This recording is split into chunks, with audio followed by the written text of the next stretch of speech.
Nano තාක්ෂණය. මේක අද වෙනකොට අපිට නිතරම ඇහෙන වචනයක් නේද? සරලවම කිව්වොත් මේක ඊටමත් කුඩා ලෝකයක සිදුවන දැවැන්ත පෙරලියක්. අද අපේ මේ විග්‍රහයෙන් අපි සූදානම් වෙන්නේ මිනිස් ඇසට කිසිසේත්ම නොපෙනෙන අතිශය කුඩා අන්වීක්ෂීය ලෝකයක් තුළට ගමන් කරන්න.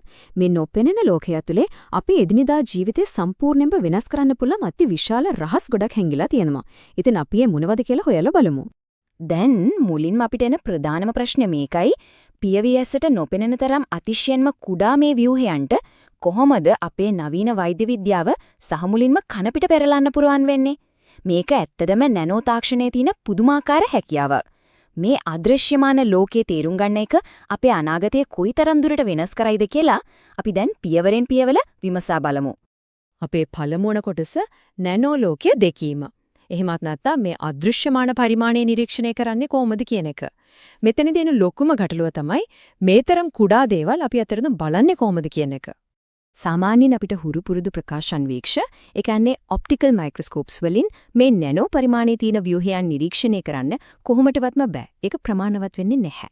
ඒ නිසා විද්‍යාඥයින්ට මේ අදෘශ්‍යමාන ලෝකයේ දුරට විවර කරගන්න අත්‍යවශ්‍යම වෙනම ඉලෙක්ට්‍රෝන අන්වීක්ෂ එහෙමත් නැත්නම් ඉලෙක්ට්‍රෝන මයික්‍රොස්කෝප්ස් භාවිතා කිරීම.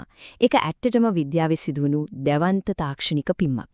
මේ කාර්ය සඳහා විශේෂයෙන්ම විද්‍යාඥයෝ පාවිච්චි කරනවා AFM ඒ කියන්නේ පරමාණුක බල අන්වීක්ෂය සහ STM එනම් පරිලෝකන උමං අන්වීක්ෂය වගේ සුපිරි උපකරණ. මේවා මගින් තමයි කලින් කිසිසේත්ම පෙන්නේ නැතිව තිබුණු ලෝකයක් මෙතරම් පැහැදිලිව අතිශය සියුම් තොරතුරුත් එක්කම දකින්න අපිට අවස්ථාව හදලා දෙන්නේ. දෙවන කොටසට යමු. කාබන් නැනෝ ද්‍රව්‍ය. සරලවම කිව්වොත් මේවා තමයි නැනෝ ලෝකයේ ගොඩනැගිලි කොටස්. කාබන් මත පදනම් වුණු විවිධ ව්‍යුහයන් නැනෝ තාක්ෂණයේදී අතිශයම වැදගත් කාර්යභාරයක් ඉටු කරනවා. දැන් කාබන් කිව්වම අපිට එකපාරටම මතක් වෙන්නේ මොකක්ද? පැන්සල් තුඩක තියෙන ස්තර විදියට සැකසුණු ඊටා මෘදු මිනිරන් නේද? හැබැයි මේක බලන්න ඒ මෘදු මිනිරනුත් ලෝකයේ තියෙන දැඩිම ද්‍රව්‍යයක් වෙන ස්පටික රූපී දියමන්තිත් හැදිලා තියෙන්නේ මේ කියන එකම කාබන් වලින්. එකම මූලද්‍රව්‍ය සම්පූර්ණයෙන්ම වෙනස් ආකාර දෙකකින් දැක ගන්න පුළුවන් වීම ඇත්තටම මවිතකර කරුණක්. මෙතනදී තමයි ග්‍රැෆීන් කරලියට එන්නේ. මේ ග්‍රැෆීන් කියන්නේ වෙන මුකුත් නෙවෙයි. අර මිනිරන් වල තියෙන එකම එක තනි ස්තරයකට. මේකේ ඝනකම කොච්චරද දන්නවද? නැනෝමීටර් 0.5ක්. ඒ කියන්නේ 0.5 nm වගේ ඉතාමත් කුඩා අගයක්. ඒ තරම් තුනී වුණත් මේක ලෝකයේ තියෙන ඉතාමත් ශක්තිමත් වගේම පුදුමාකාර විදිහට නම්‍යශීලී ද්‍රව්‍යයක් වීම ඇත්තගම සුවිශේෂී. තුන්වන කොටස ග්‍රැෆීන් හැඩ ගැන්වීම එනම් නව හැඩතල සහ ක්‍රියාකාරීත්වයන්. දැන් අපි බලමු මේ සමතලා ග්‍රැෆීන් තහඩුවකින් සම්පූර්ණයෙන්ම වෙනස් කාර්යයන් කරන්න පුරුවන් අලුත් හැඩතල නිර්මාණය කරගන්නේ කොහොමද කියලා. මේක හරියට කොලයක් රෝල් කරනවා වගේ වැඩක්. සමතලා ග්‍රැෆීන් තනිස්තරයකින් පටන් අරගෙන ඒක හරියට සිලින්ඩරයක් වගේ රෝල් කළාම අපිට පුණුවල් කාබන් නැනෝ නලයක්, ඒ කියන්නේ කාබන් නැනෝ ටියුබ් එකක් නිර්මාණය කරගන්න. ඉතින් මෙහෙම හදාගන්න නැනෝ නල ඔක්කොම එකම විදිහට නෙවෙයි තියෙන්නේ. අපේ අවශ්‍යතාවය අනුව තනි බිත්තියක් තියෙන නල එහෙමත් නැත්නම් සිංගල් වෝල්ට් කාබන් නැනෝ ටියුබ්ස් විදිහටත් එහෙම නැත්නම් බහු බිත්ති සහිත නල එනම් මල්ටි වෝල්ට් කාබන් නැනෝ ටියුබ්ස් විදිහටත් මේවා සකසා ගන්න අපිට හැකියාව තියෙනවා. දැන් මේ අංකය දිහා බලන්න. 60. මේ අංකයේ පිටුපස්සේ තියෙනවා නැනෝ ලෝකයේ තවත් හරි අපූර්ව රහසක්. කාබන් පරමාණු හරියටම 60ක් එකතු වුණාම සම්පූර්ණයෙන්ම අලුත් පුදුම සහගත ව්‍යුහයක් නිර්මාණය වෙනවා. අන්න ඒ නිර්මාණය වෙන ව්‍යුහය තමයි අපි ෆුලරීන් කියලා හඳුන්වන්නේ.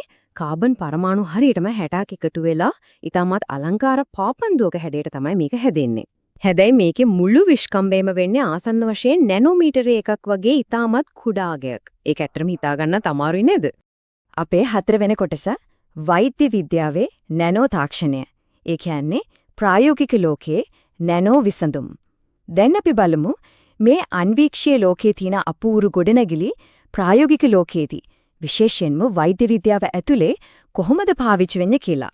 මෙතනදී තමයි නියම මැජික් එක වෙන්නේ. උදාහරණයක් විදිහක රෝග විනිශ්චය කරන්න අපේ ශරීරය ඇතුළටම යවන්න පුළුවන් නැනෝ රොබෝවරුන් දැන් නිර්මාණය කරලා තියෙනවා. ඒ වගේම පිළිකා වගේ තත්ත්වයන් වලදී නිරෝගී සෛලවලට කිසිම හානියක් නොවෙන්න හරියටම පිළිකා සෛලවලට විතරක්ම පහර දෙන ඖෂධ පද්ධති හදන්න මේක උදව් වෙනවා. ඒ විතරක් නෙවෙයි අපි එදිනෙදා ගාන සන්ස්ක්‍රීන් ආලේපනවල පවා සූර්ය කිරණෙන් අපිට ආරක්ෂාව දෙන්නේ මේ නැනෝ අංශුමගින්.